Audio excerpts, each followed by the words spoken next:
My birthday was approaching, and my wife, Chloe, had announced with great fanfare that she was going to bake me a cake from scratch. This wasn't just a casual promise. She had thrown herself into the endeavor with a surprising intensity, even enrolling in a professional cake-making class. She was utterly dedicated, spending 2 hours after work every single day at the studio. Each night, she would return home bearing her latest creation, a tangible measure of her progress. I watched as her cakes transformed from lopsided, crumbly experiments into genuinely beautiful confections. She was improving with every attempt, and I was touched by her dedication. On the evening of my birthday party, surrounded by our friends and family, she made her grand entrance. She carried a large, pristine white box, and with a flourish, she lifted the lid to reveal a magnificent homemade cake. Everyone applauded, impressed by her newfound skill. In return, I had prepared a gift for her as well. It was a photo album. As she smiled, expecting pictures of our life together, I watched her expression shift. Each page was filled not with our memories, but with intimate photographs of her and the cake instructor, a man named Julian, getting progressively more comfortable with each other. She had been completely oblivious to the fact that every night she was supposedly at her class. I was standing outside the large glass window of the workshop, a silent spectator to their burgeoning romance. Through my camera lens, I had watched it all unfold. Chloe had finally mastered the art of making a beautiful cake, a testament to her dedication. But in the process, she had lost me, the person who had loved her most, and she had done it in front of everyone who mattered to us. As Chloe presented the stunning cake, covered in a flawless layer of white cream and artfully arranged with slices of fresh, vibrant mangoes, a wave of applause and cheerful murmurs filled the living room. "Chloe is such a wonderful wife, making this cake herself," someone exclaimed. "I heard she's been learning for a whole month. Liam is so lucky to have married such a devoted woman," another friend commented. Chloe's cheeks flushed with a delicate pink as she looked at me, her eyes shining. "Honey, make a wish and blow out the candles," she urged.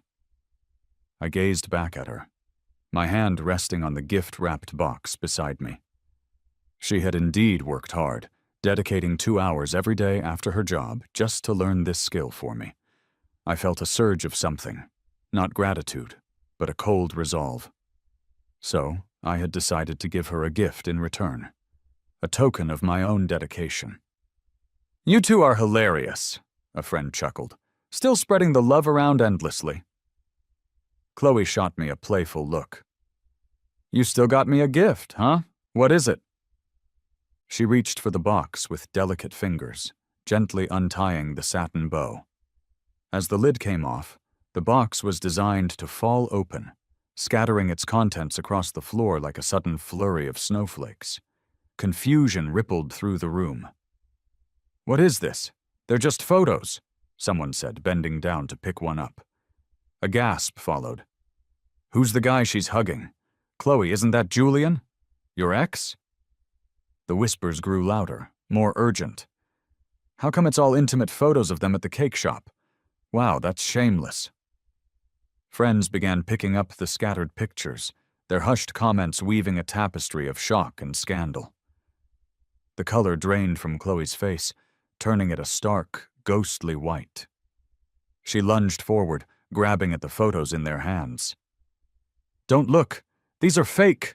she cried, her voice thin and reedy, but there were too many to collect.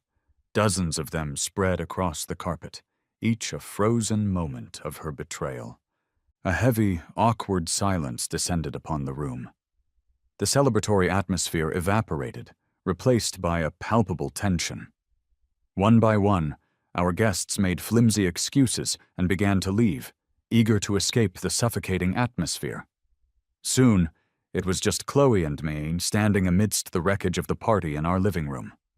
She had no idea that for the past month, Every night she was at her class, I was outside, my own silent vigil held in the cold. I had watched through the workshop's large glass windows as she and Julian grew closer. I documented it all, Julian's hand covering hers as he guided her in spreading cream on a cake. The tender affection in his gaze, the way he fed her a strawberry from his own lips. I watched Chloe playfully smear a dab of cream on her finger and then trace it onto Julian's mouth. I saw them laugh together, their heads close, and then I saw them kiss, passionately and without reservation. The Chloe I saw in those 30 nights was a different woman from the one I had known for our 5 years of marriage. She was softer, more charming, her smile radiant and genuine. It was a smile that lasted until precisely 10 o'clock, the moment she would leave the workshop, or more accurately, the moment she would leave Julian to return to me. The smile never made it home. She would leave it there with him, and bring back only a cool indifference for me. Chloe's face was ashen as she frantically gathered the photos, tearing them into small pieces. "Honey, listen to me," she pleaded, her voice trembling. "This is all a misunderstanding." The beautiful cake on the table lay on its side, knocked over in the chaos, its perfect cream smeared across the tablecloth. I calmly picked up one of the few remaining photos, a clear shot of them locked in a deep kiss, and held it up for her to see. "Chloe, what kind of misunderstanding allows a married woman to embrace and kiss another man every single night? Oh, and let's not forget the dancing. Does Julian's cake shop also teach married women how to dance so intimately? Do his other students know he has such a wide range of hobbies?" I let the photos flutter from my fingers, landing at her feet. "Can you explain this?" Her face flushed a deep, angry red. "Liam, I really just wanted to learn how to bake a cake for you. And what about you? Spying on me, taking photos of me behind my back?" Her fear was rapidly being replaced by defiant anger. "You don't trust me? Have you ever thought about how I feel? I made a cake for you, and all you can do is doubt me and David taking these pictures on purpose." I let out a hollow laugh, the sound sharp in the quiet room. She had gone to her class after work, and feeling a pang of sympathy for her long hours, I had decided to surprise her by picking her up one evening. That's when I saw them, embracing just outside the shop window. I knew Julian was back in town, but I never imagined she would be with him every night. I looked at her, my heart a tight, painful knot in my chest. "Chloe, did you care about my feelings when you betrayed our marriage? Making a cake for me was just an excuse to see Julian, wasn't it?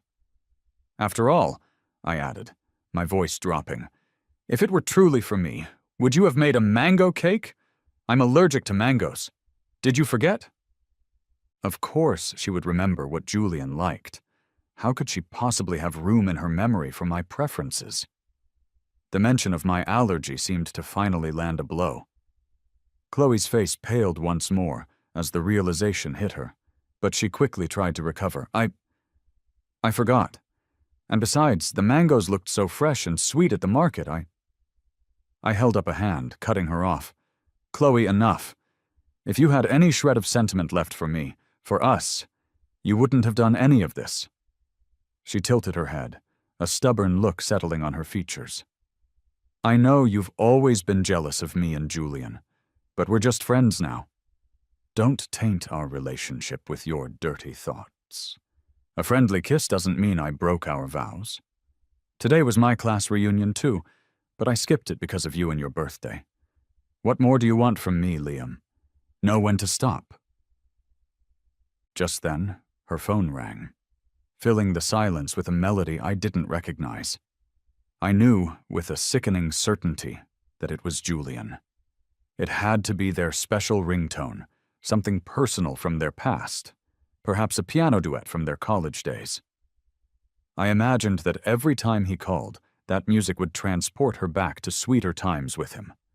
She answered the call, her back to me, and then turned, her expression cold and hard.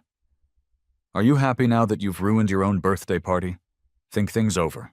Since the party is a mess and you clearly don't want to celebrate, I'm heading to my reunion. Don't wait up." With that, she grabbed her handbag, and the front door slammed shut behind her, leaving me alone in the chaotic room. I collapsed onto the couch, the sound of her car's engine fading into the night. I covered my face with my hands, letting the hot, bitter tears finally slip through my fingers. I had always known that Julian was Chloe's true love, the one that got away. They had broken up years ago because her parents disapproved of him. We met a few years after that, got married, and then one day she ran into him on the street. I remember the moment clearly. Her hand instantly slipped from my arm as if it had been burned. She looked at Julian with a shy, girlish smile and introduced us with a palpable awkwardness, an unwillingness in her voice. It was as if she was afraid for him to find out I was her husband. The light in her eyes when she looked at him told me everything I needed to know about the depth of her feelings for him, and by extension, the indifference she felt for me. After that, there were a few class reunions. Chloe always found an excuse for me not to come along. "No one else is bringing their spouse, Liam. It would be awkward if you were the only one," she'd say. But then I would see the photos on her social media feed. Her classmates were there with their partners. Only she and Julian attended solo, sitting closely together, looking for all the world like a genuine, deeply in love couple. Eventually, I stopped asking if she wanted me to join her. I knew the answer would always be no, and I didn't want to embarrass myself any further. But seeing the photos of them cuddled up together, I had to say something. I held back my anger and asked her, "Why do you always sit next to Julian? You're even holding each other. Someone might mistake him for your husband." Chloe's response was impatient and dismissive. "Don't overthink it. You don't know my classmates. What would you even talk about with them? Most of them are teachers and professors. Do you want to discuss your business deals with them?" I was so angry my face flushed. "What about Julian? Does he discuss how to make cakes and chocolates with them?" Chloe snapped back. "He's just doing that temporarily. You have no idea how talented he is, so don't talk nonsense." Yes, in her eyes, Julian was perfect. His failed investments were just a string of bad luck. Leaving his teaching profession was because he had bigger dreams, and his current job making cakes was a sign of his cultured, refined demeanor, his embrace of a slow-paced life. Every choice Julian made was idealized in her mind. But no matter what I accomplished, the best I ever got from her was a dismissive, "Besides business, what else are you good at?" Midnight came and went. My birthday was officially over, and Chloe hadn't come home. I considered calling her, but then a new notification popped up from her social feed. I opened the app. It was a post from her class reunion, a grid of 9 photos. Every single one featured her and Julian. She had curated them carefully, choosing pictures that spanned from their college days to the present, showing the passage of time. But in every photo, one thing was unchanged. They were together, arm in arm. In the center photo, they stood by a fountain. Julian was kissing her forehead as she held a large bouquet of red roses. Her caption read, "A scene I've imagined 1,000 times in my dreams." The comments below were a chorus of praise. "The golden couple from our class. Seeing you two still so in love is so nostalgic." The moment Julian kissed Chloe reminded me of that romantic night after our college graduation. Seeing them together makes me believe in love again. The thought that sometimes love doesn't end up together is such a pity. You guys have to be together. Chloe had even replied to one of the comments, "No matter what, Julian is always the love of my heart." I couldn't help but laugh, a bitter, hollow sound. How ironic. Chloe knew I loved her so much that it bordered on self-abasement.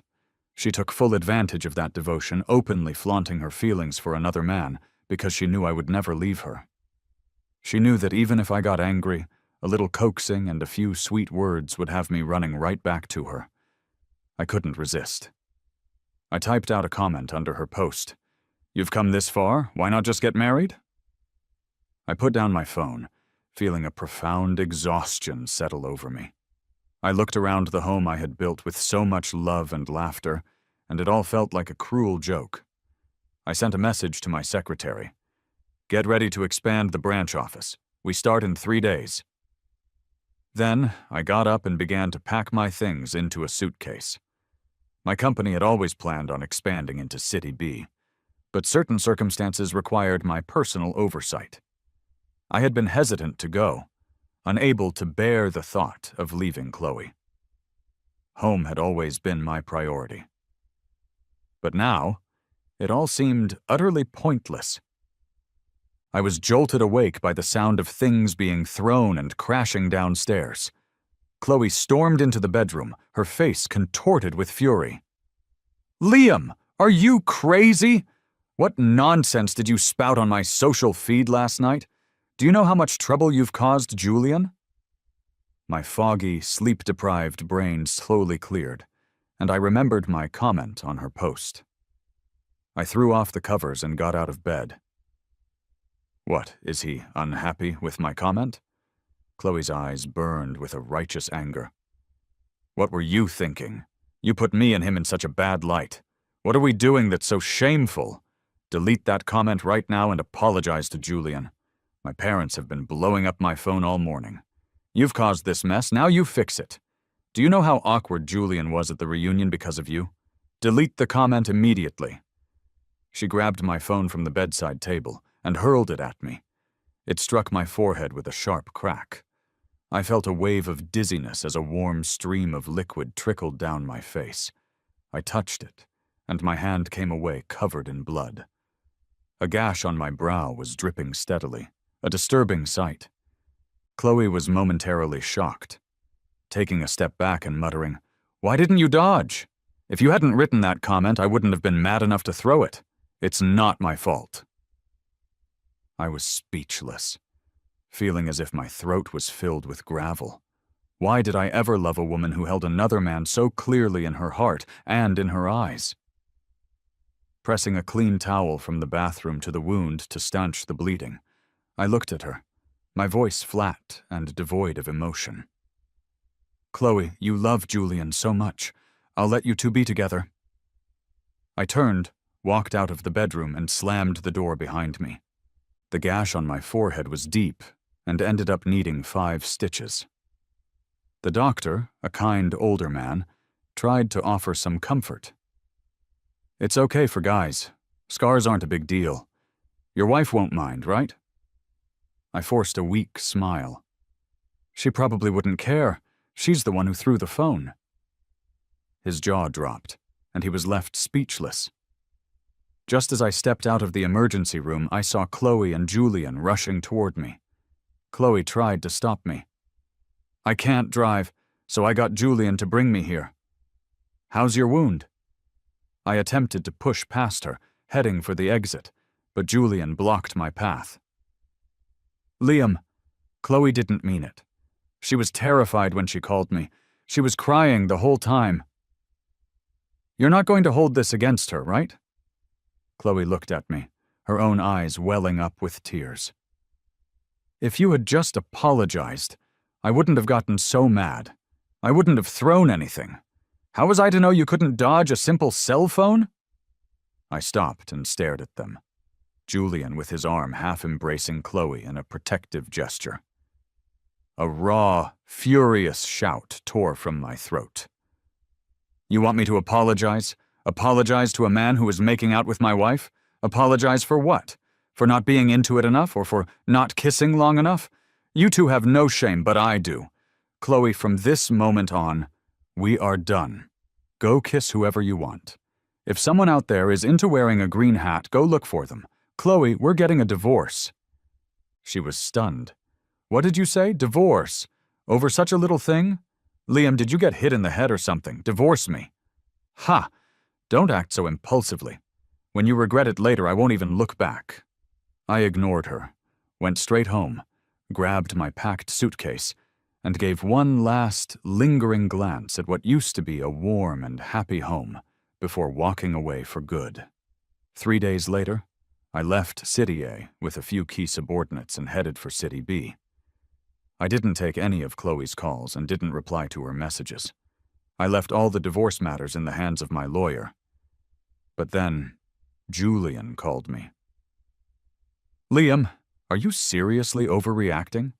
A minor injury and you're talking divorce and running away from home? Do you know how worried Chloe is about you? Do you realize how scared and concerned she is, being home all alone?" I was amused by his audacity. "Julian, isn't this exactly what you wanted? If you're not there comforting her right now, when will you be? I am not kidding about the divorce. Chloe will receive the papers soon, and I don't want any more ties with her. Have her sign the papers and give them to my lawyer. I hope you two lovebirds live happily ever after." I hung up on him and blocked his number. Chloe, however, refused to sign the divorce papers. She even went to my parents, trying to get them to persuade me to come back. In response, I posted all the intimate photos of her and Julian in our extended family group chat, which included both sets of parents. The dozens of photos were shocking and undeniable. I added a single message. "Mom, Dad, Chloe said Julian is her eternal love. I won't be the barrier between them anymore. I'm happy for them. There's no need to persuade me. This is a decision I made after careful consideration. Chloe, just sign the papers. Let's part on good terms. Continuing this won't do you any good." I knew her school was soon up for its annual evaluation. If things got ugly and this scandal became public, there was no way she would make the professor rank this year. She finally texted me. "Liam, I didn't cheat. I didn't sleep with Julian. We're innocent. Come back, we should talk." I simply replied, "Chloe, betrayal doesn't always involve a bedroom. Your actions disgust me. I don't want any more ties. I'll see you on the day we finalize the divorce." A month later, she finally signed the papers. I flew back from City B to finalize the proceedings. Chloe still carried herself with a proud, unyielding demeanor. She was dressed in an elegant white dress, looking intelligent and beautiful. Standing outside the Civil Affairs office, she looked at me and asked one last time, "Liam, is there really no chance left for us? Do we have to go this far?" I instinctively touched the faint scar on my brow, a permanent reminder of her anger. I just smiled mockingly and said nothing. She looked at me, her head held high in stubborn pride. "Fine, Liam. I won't take a single penny of your money. I'll prove to you that I'll live well without you, and you will regret this." As I held the freshly stamped divorce certificate in my hand, I waved it at her slightly. "Goodbye, Chloe." Then I turned around and said goodbye to a 5-year marriage. I hurried back to City B. There was so much work awaiting my decisions. Love, it seemed, was such an insignificant thing in the grand scheme of things. The next time I heard about Chloe and Julian was 2 months later. They were getting married. Their wedding was a grand affair, and they invited all their classmates and relatives. When I received the invitation in the mail, I just laughed it off. All my ties with Chloe were severed. Nothing about her life could impact me anymore. On the day of their wedding, I happened to be back in City A for a business meeting. On a whim, I decided to attend. Chloe looked as though she had fulfilled a lifelong dream. Radiant in a designer wedding dress, walking down a long, flower-strewn path towards Julian. Guests who seemed to know them well were whispering in the back rows.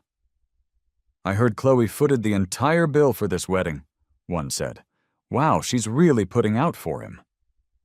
"Who knows?" another replied. "Everyone knows how much Chloe loves Julian. She's probably so overjoyed to finally marry him that she doesn't care who pays." Isn't Julian trying to become a university lecturer? I heard he hasn't succeeded. He was also into some business ventures that failed. Chloe has connections. I heard she's helping him out. Didn't you see several of her school's leaders at the main table today? I listened quietly from a seat near the front. It seemed Chloe really did have a romance brain, sacrificing everything for her idea of love. "And now we will have the couple exchange rings," the MC declared loudly from the stage, marking the wedding's climax. "Wait a second," a clear voice interrupted the ceremony. Everyone turned to see a woman standing at the back of the aisle, holding the hand of a small child. She was dressed appropriately and had a graceful demeanor. She smiled apologetically at the stunned crowd. "I'm so sorry for the intrusion. I had no other choice but to find Julian here because he wouldn't answer my calls."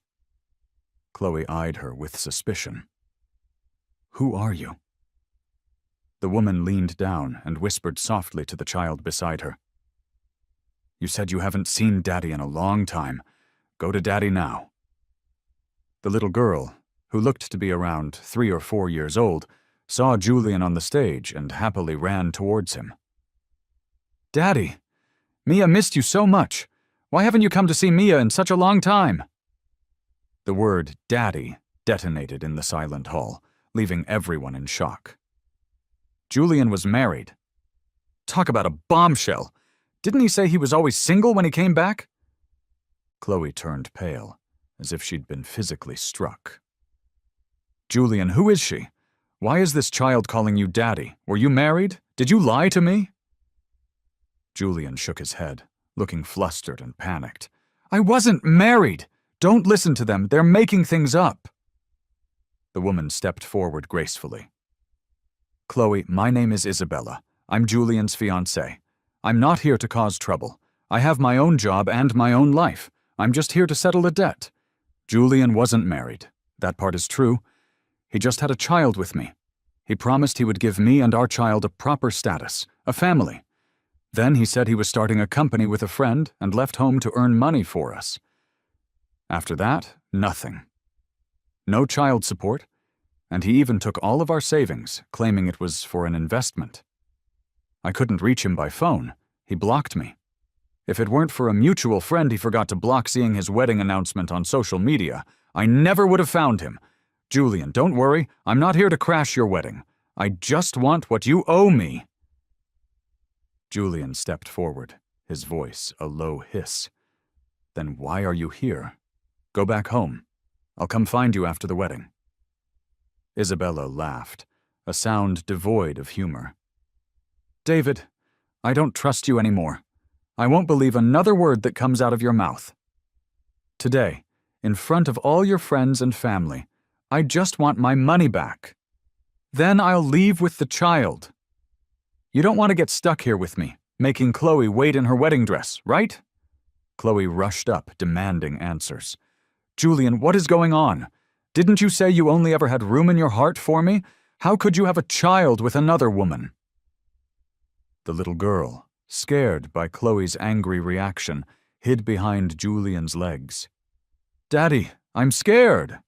Chloe pushed the child's hand away from him. "He isn't your daddy." Julian picked up the child protectively. "Chloe, the child is innocent. Let me sort this out, and then I'll explain everything to you." Chloe's eyes were red, tears threatening to spill over. "You lied to me. You have a child and a fiancé, and now at our wedding you're causing this scene. Julian, you're wrecking my life. Do you think that's fair?" She threw her bridal bouquet at him, the petals scattering across the stage. He tried to calm her, all while holding the child and facing Isabella, who looked at him like a vengeful goddess. Chloe's father stood up from his seat at the front. "Julian, explain what's going on. If you don't, there won't be a wedding." Julian quickly turned to him. "Dad, this is from back when I was young and stupid. A mistake from getting drunk one night. I know I messed up. I'll fix it right now." Ignoring the child's cries, he put her down on the stage and didn't look back. He took out his phone, transferred money to Isabella, and then shouted, "I've returned your money. Satisfied now? Get out with the kid already." Isabella took her child's hand, but before she left, she glanced at Chloe. "Take my advice. Know who you're getting involved with. Julian used me up and threw me away when I was no longer useful. Beware. You might be next. When he was with me, I invested hundreds of thousands into his schemes, but he was a lost cause. When I ran out of money, he moved on. I think you're the new branch he found. Good luck. Also, Julian, this child is no longer connected to you. She'll take my last name from now on." With that, she led the crying child away, leaving behind a trail of whispers and a wedding in ruins. Julian apologized softly to a shell-shocked Chloe. "I'm sorry, honey. It was a mistake from when I was young. I was drunk and I mistook her for you. She had the child without telling me. I've paid her back. I promise I will never see her again." The wedding was already underway, and Chloe was stuck. To continue would be to lose face completely, but to back out now seemed impossible. There was no way out but forward. Chloe and Julian's wedding ended as a public spectacle, and word quickly got out about what had happened. Chloe, who had always prided herself on being strong and composed, lost an immense amount of face. It led to a big argument with Julian, but there was no undoing what had been done. After he sweet-talked her for a while, she started to come around. After all, Isabella had left with the child and wouldn't return. Julian was the man she had always loved, so perhaps it was best to move on. But I later saw in some of her old group chats that they were talking about how Julian failed to land the university teaching job again. At the wedding, Chloe had invited her school's leadership, probably hoping Julian could make some connections. But the whole debacle left a poor impression. Who would trust a man involved in such a mess? A man who abandoned his child and didn't properly end things with his fiancée before marrying someone else? It was a disgraceful move. A few months later, after finishing the work with my branch office, I returned to City A permanently. I happened to be going to a friend's birthday dinner and wanted to buy a cake. My friend stopped the car, and I looked up, realizing with a jolt that we were parked in front of Julian's handmade cake shop. I stayed in the car, stunned. In only a few months, things felt so different, like looking back at another lifetime. I saw a sign on the door that read, "Cake-making lessons available, one-on-one teaching."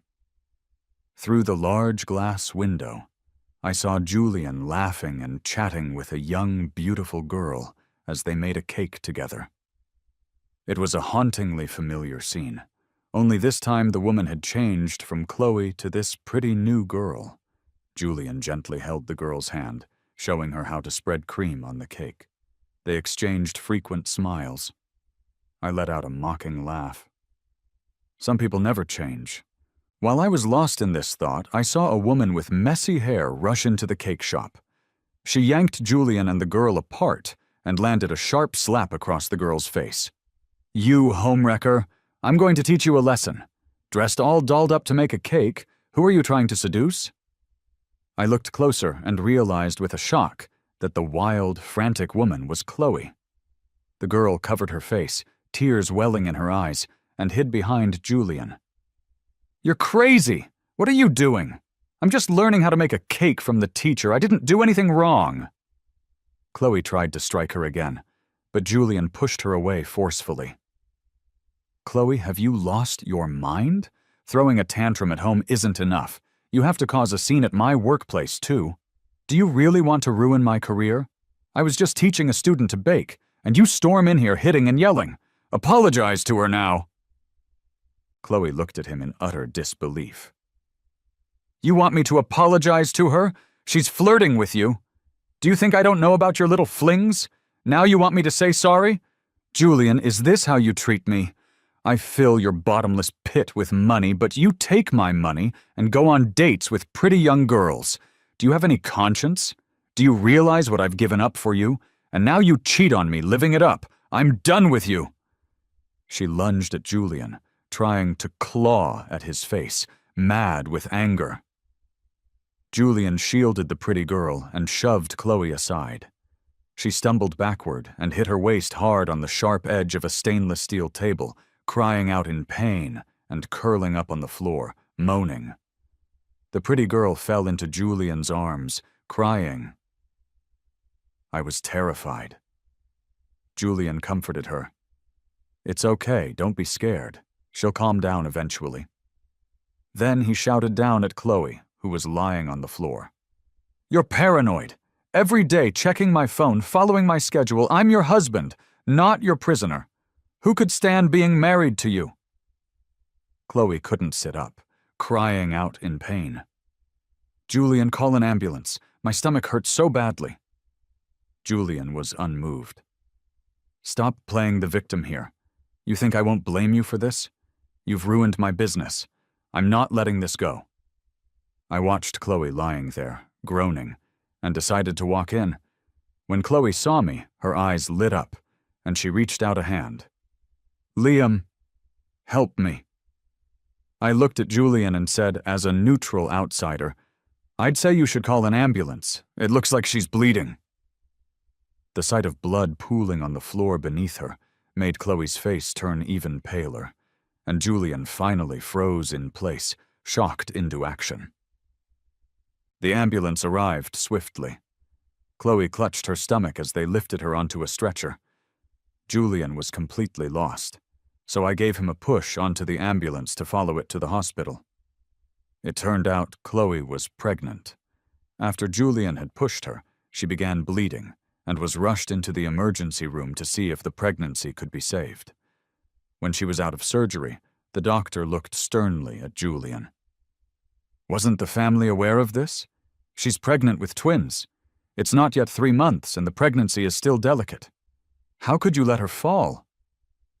When Chloe woke up, she saw Julian and immediately turned her face away. He, full of remorse, held her hand. "Honey, I was wrong. I shouldn't have laid a hand on you. I'm an idiot. I almost harmed our baby. Honey, you're having twins. I'll make it up to you, I promise. I won't upset you anymore. Maybe I'll stop taking on female students." "How about that? My interaction with that student was only a little close, but you must believe me, I didn't cheat on you. Really. You can check the shop anytime if you don't believe me."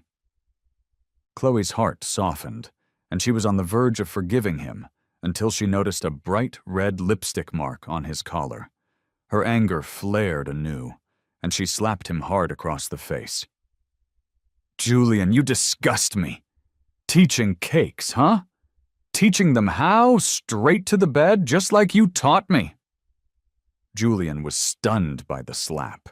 Hearing her accusations, he pushed her hand away. "What nonsense are you talking again?" Chloe pointed a trembling finger at the lipstick mark, sobbing as she shouted, "Is this what you call close? Julian, I'm so disappointed in you. I got you that teaching job. I found connections for you, and you still managed to get entangled with a student, having your photos posted online and getting expelled. My own job was affected because of those connections, and now my promotion is suspended. I let you bake cakes, and you fool around with students here too. You've drained all my money. Don't come home anymore. I regret everything. Was Isabella right? Once I've served my purpose, you're ditching me for better prospects."